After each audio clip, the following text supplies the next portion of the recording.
Selamat pagi adik-adik. Nah, senang sekali ya kita beribadah online hari ini. Sebelum kita mulai, kita akan berdoa. Tuhan, kami bersyukur keadaan kami baik. Kami akan beribadah kepada Tuhan. Siapkan hati kami untuk sungguh mendengar firman Tuhan. Tolong dosa boleh menyampaikan, didengar setiap kami dengan baik. Terima kasih Tuhan, berkati waktu kami.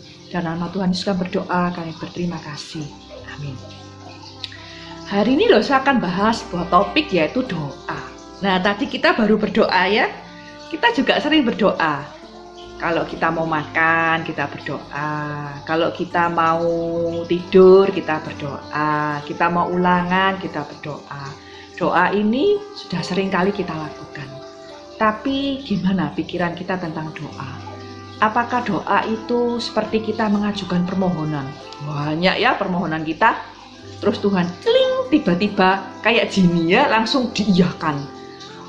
Saya berdoa minta rumah besar, celing jadi besar. Apakah seperti itu? Bukan ya, doa bukan seperti itu. Doa adalah kita bicara sama Tuhan. Apa yang ada dalam hati kita, boleh kita sampaikan kepada Tuhan. Kita ingin apa, kita juga boleh sampaikan kepada Tuhan. Kita khawatir apa, kita juga boleh sampaikan kepada Tuhan. Tetapi belum tentu semua permohonan kita itu Tuhan jawab langsung ya, bukan ya, bukan seperti itu. Tetapi Tuhan punya jawaban itu ada 3. 1 iya, tidak, dan tunggu. 3 ya, iya, tidak, dan tunggu. Adik-adik senang yang mana? Nah, kita senang yang iya ya. Kalau kita minta apa Tuhan kabulkan, senang ya. Tapi coba kalau Tuhan berkata tidak, apakah kita juga merasa, kok tidak? Gitu ya, terus kita marah-marah sama Tuhan. Atau Tuhan bilang tunggu.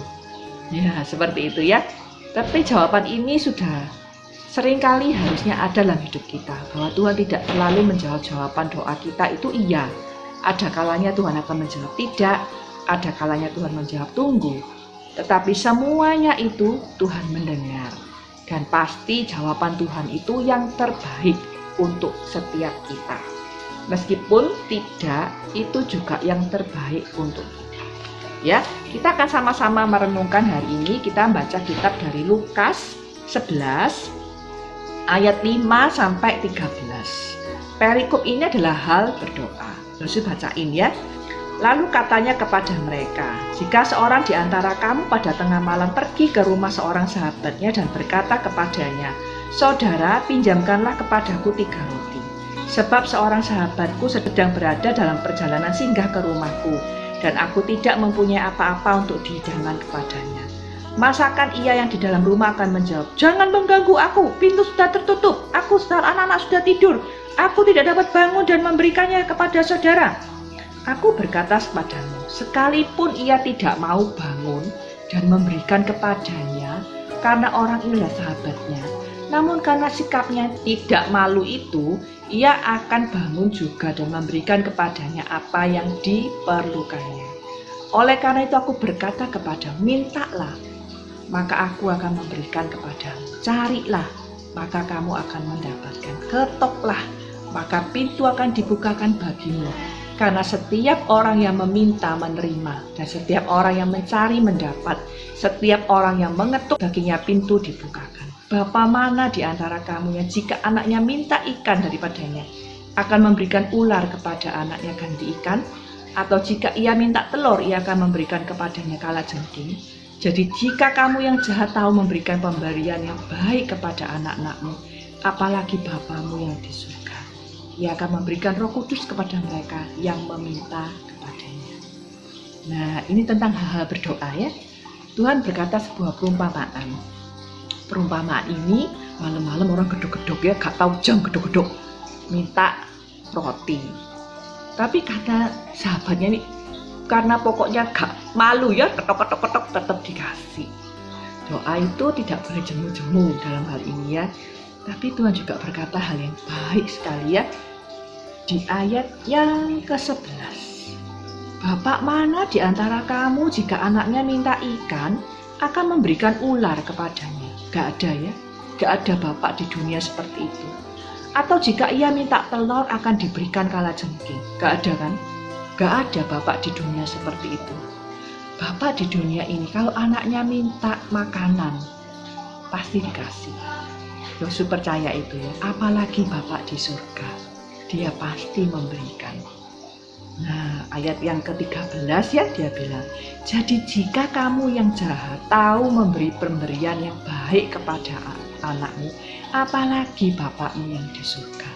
Jadi Tuhan itu pasti memberikan yang terbaik. Meskipun jawabannya itu tidak ataupun tunggu, percayalah bahwa itu yang terbaik. Nah, sekarang kita mau bahas lagi ya.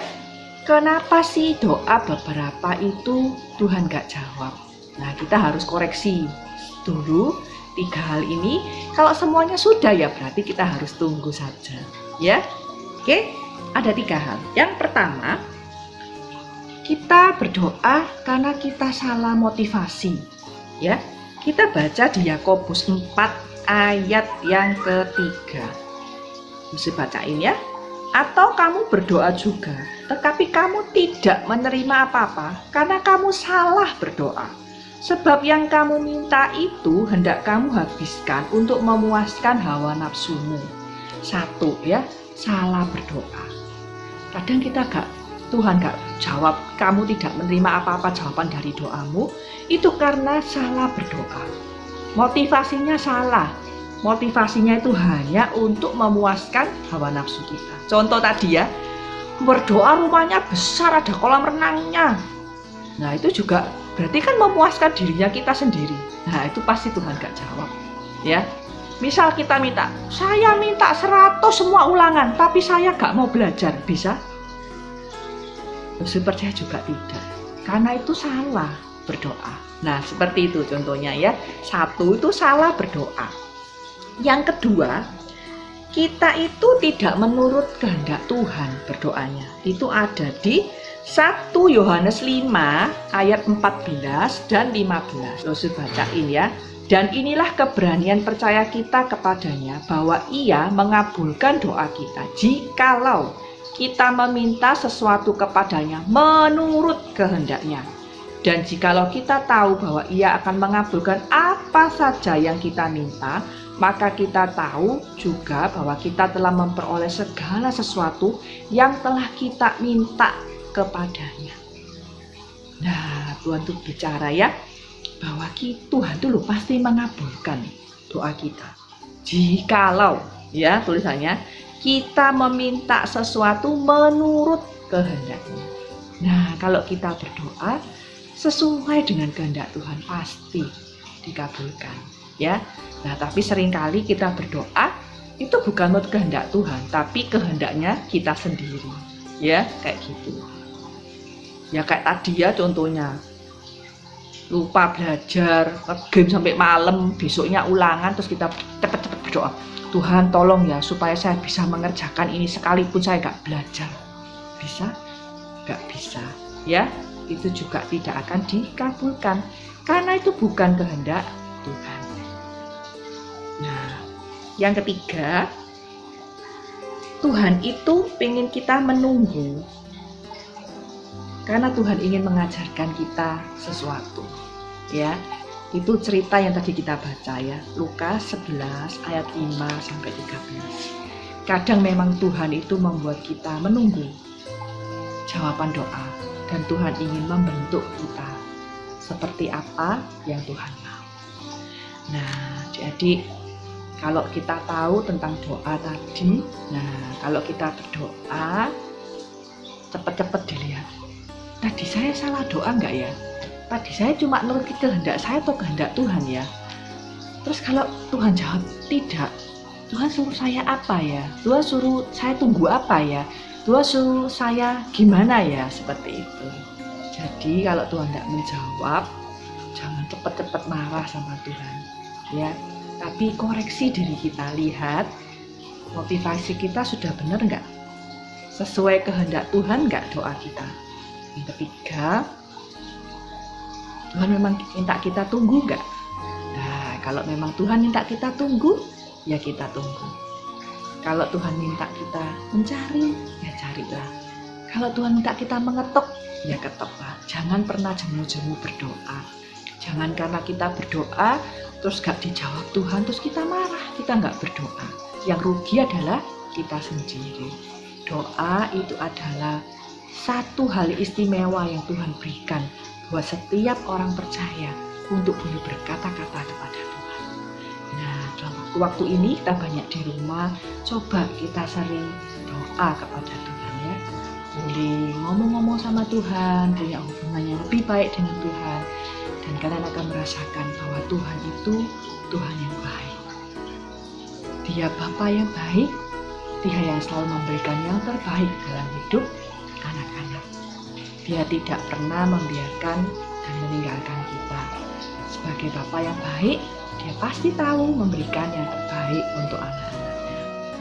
Contoh ya, kalau anak-anak masih SMP 1, minta beli mobil, minta nyetir mobil, gak punya SIM, kira-kira papanya boleh nggak?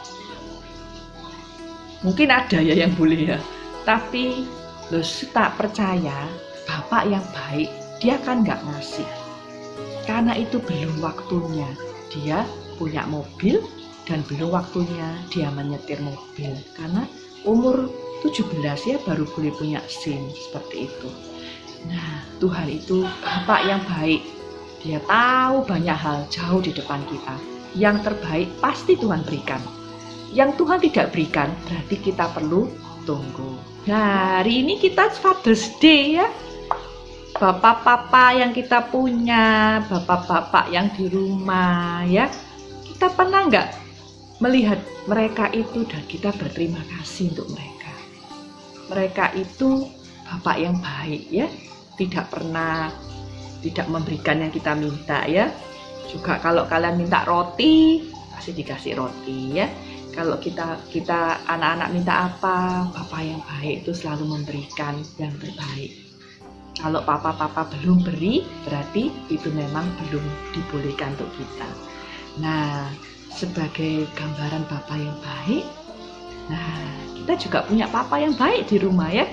Dan sebagai hari Father's Day, nah anak-anak bisa rangkul Papa, bilang Papa I love you, Papa thank you buat semuanya ya, seperti itu.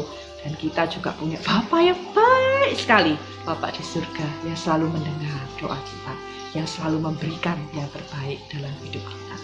Mari kita berdoa. Tuhan, kami berterima kasih kami punya Bapa yang baik, yang selalu ada bersama kami, yang selalu memberikan yang terbaik dalam hidup kami. Biarkan setiap kami Tuhan belajar mengerti hati Tuhan, belajar kehendak Tuhan dalam hidup kami. Kami belajar berdoa sesuai dengan kehendak Tuhan. Dan biarlah kami Tuhan boleh belajar.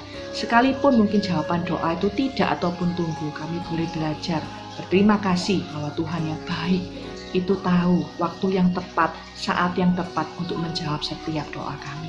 Terima kasih Tuhan. Dalam nama Tuhan Yesus kami berdoa, kami berterima kasih.